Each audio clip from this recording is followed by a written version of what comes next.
નમસ્કાર. દિવસભરના તાજા સમાચારોમાં તમારું સ્વાગત છે. તમારી સાથે હું છું પિનલગીરી ગોસ્વામી. સમાચારો વિસ્તારથી જાણીએ એ પહેલા મહત્વના સમાચારો ઉપર એક નજર. નમસ્કાર મિત્રો આજે તારીખ 19 ફેબ્રુઆરી 2025 વાર છે બુધવાર. ત્યારે આજની વિડીયોમાં વાત થશે ભૂકંપ આવે તો કઈ બાબતો ધ્યાનમાં રાખશો.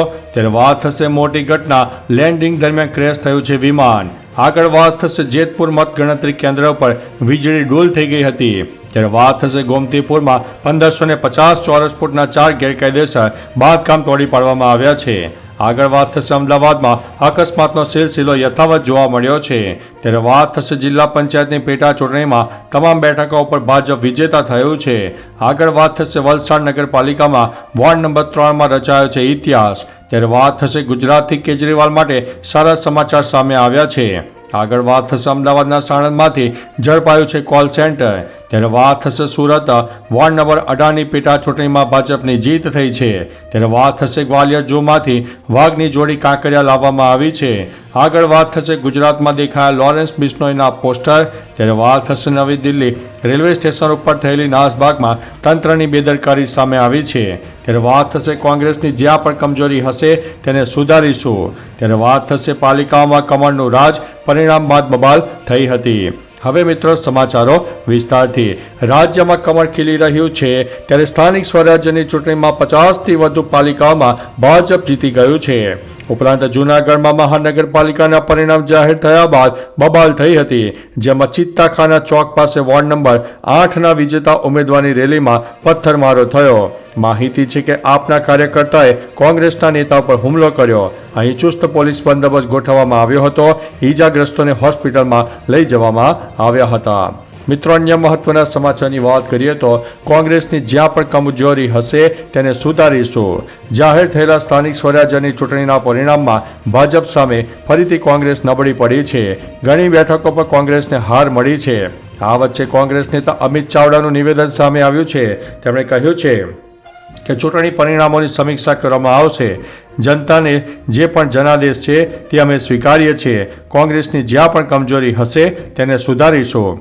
મિત્રો અન્ય મહત્વના સમાચારની વાત કરીએ તો નવી દિલ્હી રેલવે સ્ટેશન પર થયેલી નાસભાગમાં તંત્રની બેદરકારી સામે આવી છે.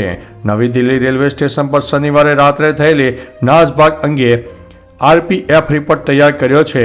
રિપોર્ટમાં જણાવવામાં આવ્યું છે કે રેલવેની જાહેરાત બાદ પ્લેટફોર્મ નંબર 12 અને 13થી 16 સુધી મુસાફરોની ભીડ દોડવા લાગી, જેના કારણે પ્લેટફોર્મ નંબર 12, 13, 14, 15 અને 16 તરફ જતા રસ્તાઓ સંપૂર્ણ રીતે બ્લોક થઈ ગયા હતા.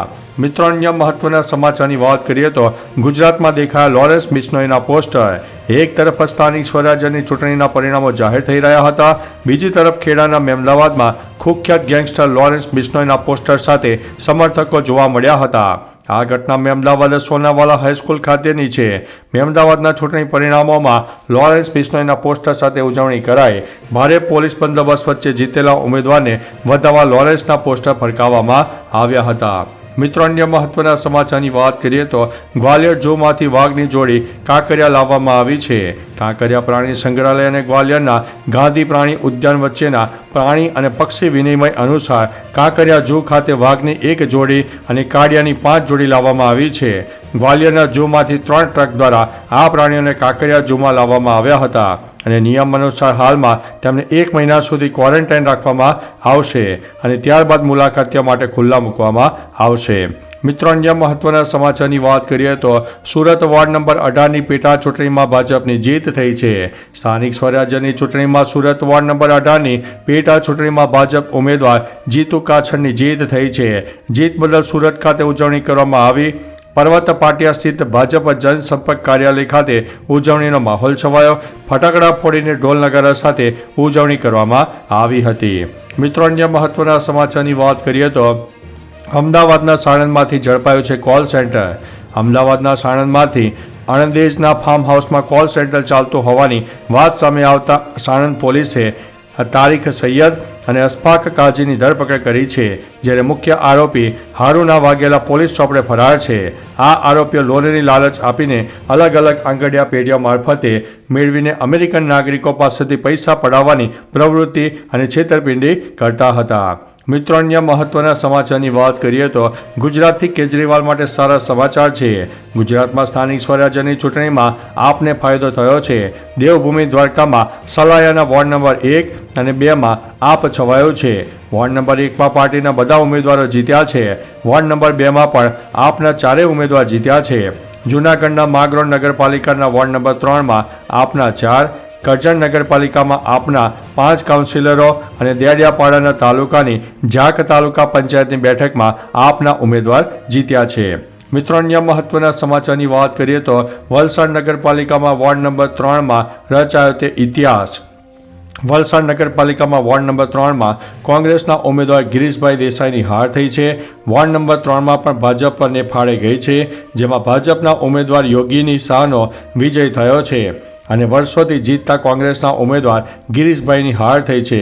કોંગ્રેસમાંથી આવી ભાજપનો ખેસ ધારણ કરનાર યોગીની શાહનો ભવ્ય વિજય થતાં બીજેપીમાં ખુશીનો માહોલ છવાયો હતો. મિત્રો અન્ય મહત્વના સમાચારની વાત કરીએ તો જિલ્લા પંચાયતની પેટા ચૂંટણીમાં તમામ બેઠકો પર ભાજપ વિજેતા બની છે. ગુજરાતમાં ફરી એકવાર લોકલ સ્તરે ભગવાનું રાજ આવ્યું છે. જિલ્લા પંચાયતની પેટા ચૂંટણીમાં તમામ 9 બેઠકો પર ભાજપ વિજેતા જાહેર થયો છે. 9 બેઠકોમાં ગાંધીનગર, ભરૂચ, દાહોદ, ડાંગ, અમદાવાદ, બોટાદ, મહેસાણા અને પંચમહાલના અનેક વિસ્તારોમાં ભાજપનો ભગવો લહેરાયો છે. મિત્રો અન્ય મહત્વના સમાચારની વાત કરીએ તો અમદાવાદમાં અકસ્માતનો સિલસિલો યથાવત જોવા મળ્યો છે. અમદાવાદમાં અકસ્માતના 3 બનાવોમાં 4 વ્યક્તિઓ જીવ ગુમાવ્યા છે, જેમાં સિલચ કેનાલ પાસે રવિવારે મોડી રાત્રે કાર ચાલકે બાઇક પર જતા 2 યુવકોને ટક્કર મારતા બંનેના મોત નીપજ્યા.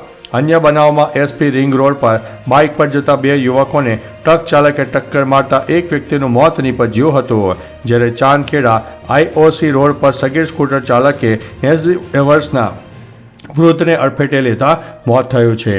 મિત્રો અન્ય મહત્વના સમાચારની વાત કરીએ તો ગોમતીપુરમાં 1550 ચોરસ ફૂટના 4 ગેરકાયદેસર બાંધકામ તોડી પાડવામાં આવ્યા છે. ગોમતીપુરમાં કોમર્શિયલ પ્રકારના 4 બાંધકામ તોડી પાડવામાં આવ્યા છે, જેમાં 1550 ચોરસ ફૂટનું બાંધકામ તોડી પાડવામાં આવ્યું છે, જેને લાંબા સમયથી હટાવવા માટે નોટિસ આપવામાં આવી હતી. આ ઉપરાંત દબાણ ખાતા દ્વારા નિકોલ, રામોલ હાથીજણ, અમરાઈવાડી, ભાઈપુરા, વિરાટનગર, ઓઢવ, વસ્ત્રાલ તેમજ ગોમતીપુર સહિતના વિસ્તારમાં વિવિધ રોડો પર નડતર રૂપ દબાણ હટાવવા માટે કામગીરી તંત્ર દ્વારા કરવામાં આવી રહી છે. મિત્રો અન્ય મહત્વના સમાચારની વાત કરીએ તો જેતપુર મતગણતરી કેન્દ્ર પર વીજળી ડૂલ થઈ ગઈ હતી. સ્થાનિક સ્વરાજ્યની ચૂંટણીના પરિણામો આવી ગયા છે, ત્યારે જેતપુર મતગણતરી કેન્દ્ર પર વીજળી ડૂલ થઈ જવાની ઘટના બની. મળતી માહિતી મુજબ કોઈ ખામી સર્જાતા વીજળી ડૂલ થતાં મતગણતરીની શરૂઆત થાય એ અગાઉ વીજળી ડૂલ થઈ ગઈ. લાઇટ ડૂલ થતાં જ ગણતરી કેન્દ્રની અંદર અંધારું છવાઈ ગયું. પીજીવીસીએલની ટીમ દ્વારા આ અંગે ફોલ્ટ શોધવાની કામગીરી શરૂ કરવામાં આવી અને પોસ્ટલ પેપરની મતગણતરી પણ શરૂ કરવામાં આવી હતી. મિત્રો અન્ય મહત્વના સમાચારની વાત કરીએ તો મોટી ઘટના, લેન્ડિંગ દરમિયાન ક્રેશ થયું છે વિમાન. કેનેડાના ટોરન્ટોમાં પિયર્સન ઇન્ટરનેશનલ એરપોર્ટ પર લેન્ડિંગ દરમિયાન ડેલ્ટા એરલાઇન્સનું વિમાન ક્રેશ થયું છે. આ અકસ્માતમાં 15થી 18 લોકો ઘાયલ થયાના સમાચાર છે. વિમાનમાં 80 લોકો સવાર છે. ફ્લેપ એક્સ્યુલેટર ફેલ્યોરના કારણે વિમાન અચાનક પલટી ખાઈ ગયું હતું. તેનો અર્થ એ છે કે લેન્ડિંગ દરમિયાન વિમાનની પાંખો પર ફ્લેપ્સ યોગ્ય રીતે કામ કરતા ન હતા. હાલ ઘાયલ લોકોને સારવાર હેઠળ મોકલી દેવામાં આવ્યા છે. મિત્રો અન્ય મહત્વના સમાચારની વાત કરીએ તો ભૂકંપ આવે તો ધ્યાનમાં રાખો આ બધી બાબતો. ભૂકંપ આવે ત્યારે ખાસ કરીને ખુલ્લા વાતાવરણમાં જાઓ, ઘરમાંથી બહાર નીકળી જાઓ. ઘરમાં ફસાઈ ગયા છો તો મજબૂત ટેબલ તેમજ બેડ નીચે બેસી જાઓ. ઘરના ખૂણામાં ઊભા રહીને પણ પોતાનો બચાવ કરી શકો છો. ભૂકંપ આવવા પર લિફ્ટનો ઉપયોગ બિલકુલ ન કરો. ખુલ્લા સ્થાનમાં જાઓ અને વીજળીની લાઈનોથી દૂર રહો.